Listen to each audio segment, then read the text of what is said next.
So in this video, I'll be taking you through the latest developments concerning the retrial of the nurse Lucy Letby. Lucy Letby is currently standing trial on one count of attempted murder. The information provided in this video is from the live reporting taken directly from inside the courtroom. Nicholas Johnson KC is asking questions of nurse Joanne Williams, who worked at the Countess of Chester Hospital in February 2016. The court hears Joanne Williams was the designated nurse on February 17th for Child K. Child K was her sole responsibility that night, with other children being reallocated to other nurses after Child K's birth. Miss Williams says the security of the ET tube is checked upon Child K's arrival at the neonatal unit nursery room.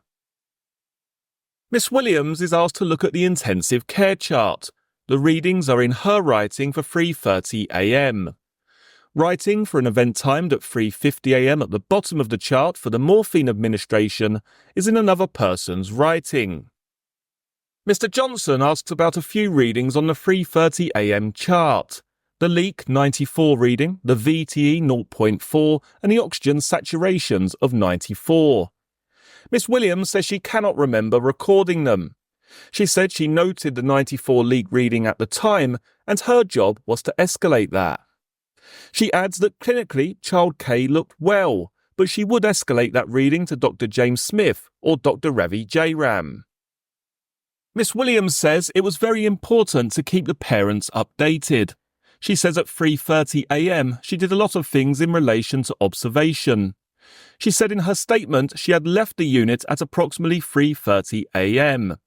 She adds the readings taken for 3:30 a.m. would not necessarily be recorded at 3:30 a.m. exactly. Mr. Johnson asks about the time Joanne Williams went to see Child K's parents. She says the labour ward was next to the neonatal unit. Door swipe data is shown for Joanne Williams at 3:47 a.m., which the court hears is her going from the labour ward to the neonatal unit. Mr. Johnson asks how long to her recollection had she been with the mother of Child K. Joanne Williams says it is difficult to say, given it was 8 years ago, but she says she would not have been gone for long, knowing the condition of Child K and that it was important to update the mother. Miss Williams says she wouldn't know at the time she planned to leave the neonatal unit which other nurses were available to look after Child K in her temporary absence. She adds that she was aware Dr. Jairam was on the unit. She does not recall speaking to him as she left from memory, but said it would be normal practice to do so. She adds Child K would be stable. She says she had important information to relay to the parents. She says she would have checked the ET tube was in position as part of the 3:30 a.m. checks. Miss Williams says she would have been very conscious to come back to Child K knowing of her condition. On her return to the neonatal unit, she recalls alarms going off from Nursery 1, adding, "We are trained to respond to them." She says people were in the room, including Lucy Letby and Dr. Ravi Jairam. Nicholas Johnson asks, "Was this an emergency?" Joanne Williams replies, "Yes, we were responding to alarms." Miss Williams says she cannot recall the saturation levels or what Lucy Letby or Dr. Ravi Jairam were doing at the time. She does not recall being part of the resuscitation efforts, but believes she would have been. Nursing notes by Joanne Williams written retrospectively are shown to the court. The note ETT dislodged is read out. Miss Williams agrees that was the working theory at the time. About the quote, large amount blood-stained oral secretions, Miss Williams says she would have seen it, so recorded it. Miss Williams says she recalls that night from her notes. Child K desaturated a number of times. She does not recall why the desaturations happened a second and third time, or have any memory of those events outside of her nursing notes from that night. Benjamin Myers KC for Letby's defence will now ask Joanne Williams questions. Miss Williams agrees the neonatal unit work is a team effort. She agrees that although nurses have designated babies, they can, for example, write observations for other nurses' designated babies. A stock book for the morphine dose was kept on top of a locked fridge in a storeroom, that room being located near one of the nursing stations in the neonatal unit.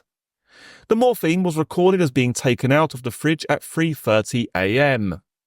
Joanne Williams is one of the two co-signers. Miss Williams says that morphine would not be applied to the baby instantly, as coming out of the fridge, it is cold. Miss Williams says she does not remember the specific time she had been gone from the neonatal unit to see child K's parents, but from her notes at the time, she says she would have left the unit at about 3:30 a.m. Miss Williams says the morphine infusion would have been prepared, as child K was already intubated. The time of infusion started is noted as 3:50 a.m. Miss Williams is asked about tubes dislodging. She says certain babies can dislodge tubes. She adds preterm babies can be active and dislodging a tube can happen. She adds she did not have much experience with 25-week gestation babies. Miss Williams is asked about her return to nursery room 1. She says she remembers Dr. J-Rem asking her what's happened and who was in the room at the time. Miss Williams agrees that in her statement from 2018, she had said she wasn't there. She had been speaking to the parents. The trial is resuming after a short break, with Simon Driver now prosecuting. Giving evidence next is a nurse who cannot be named due to reporting restrictions. She was a neonatal nurse shift leader at the Countess of Chester Hospital in February 2016. She says she has some independent memory of events that day. She was part of the day team which began the shift at 7:30 a.m. The nurse recalls there was a handover huddle which took place at about 7:25 a.m. At that point, Lucy Letby gave a call for help from Nursery 1, and all nursing staff and Dr. J-Ram went into the room. She says Lucy Letby had her hands in the incubator, neopuffing child K. The nurse said she didn't know the baby at all, and the handover had not taken place at this stage. She recalls other nursing staff and Dr. J-Ram went to help, and had noted the ET tube had moved in child K further than it should have gone, so the tube was removed. Child K was placed back on the ventilator and the handover continued. The nurse said she preempted that she and nurse Melanie Taylor, child K's designated nurse, would both be looking after child K, knowing the gestation and clinical picture for child K at that point. The nurse remembers drawing up medication and writing notes for observations and transfer for child K. Charts are shown to the court, showing observation readings initialed by the nurse. Mr. Myers says there are no questions on behalf of Lucy Letby for the nurse, and her evidence is completed. Analyst Kate Tyndall is recalled to give evidence. Nicholas Johnson KC refers to a line in the neonatal review regarding a self-extubation for a baby not child K during February 17th at 3:20 a.m. Miss Tyndall says, in the light of the questioning and from reviewing the chart, she says this event happened 24 hours earlier on February 16th. Amendments to the neonatal schedule in respect of this baby are being relayed to the court. The jury is told they will receive a hard copy of these amendments by tomorrow.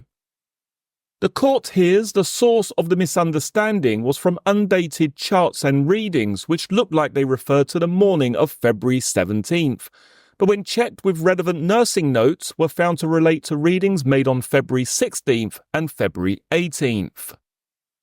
Simon Driver prosecuting is now reading a witness statement on behalf of Anne Kember, a now retired consultant radiographer who at the time was working at the Countess of Chester Hospital.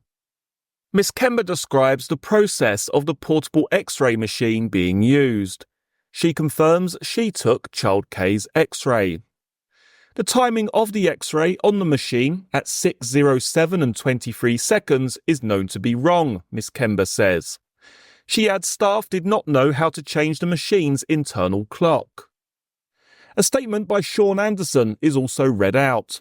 He says the date and time on the X-ray machine was not calibrated. The judge says, to clarify, the time on the machine was not accurate, but the door swipe data by Anne Kember into the neonatal unit at 6:09 a.m. is in fact accurate. The X-ray process took several minutes. A witness statement by a doctor who cannot be named due to reporting restrictions is read out by Mr. Driver. He said he was working on the day shift on February 17th and inserted an arterial line for child K. A statement by nurse Caroline Oakley, who was on the night shift at the neonatal unit, is now read out. She says she has no memory of the night shift or child K, and her recollection is based on the medical notes from that night. The statement says she has no memory of the first desaturation. She says she knows of occasions in the past where an ET tube has slipped, and of occasions in the past where a tube has been faulty, but cannot say if that was the case here. A statement by nurse Melanie Taylor is read out. She recalls throughout the morning of February 17th on the daytime shift, child K's ventilation requirements increased ahead of the transport team's arrival. A series of medication doses was given to try and raise child K's low blood pressure, which eventually saw some effect. At 12:40 p.m, the transport team took child K to Arrow Park Hospital.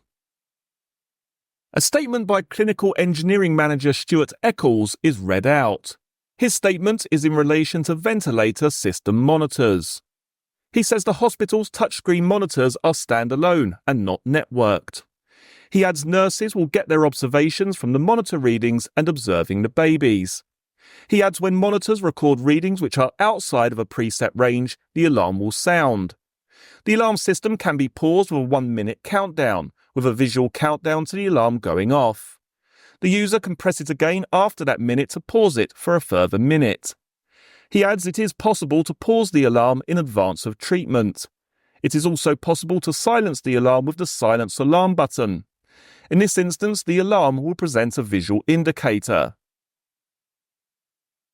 That concludes today's proceedings. Jurors are told the case will resume at 10:30 a.m. tomorrow.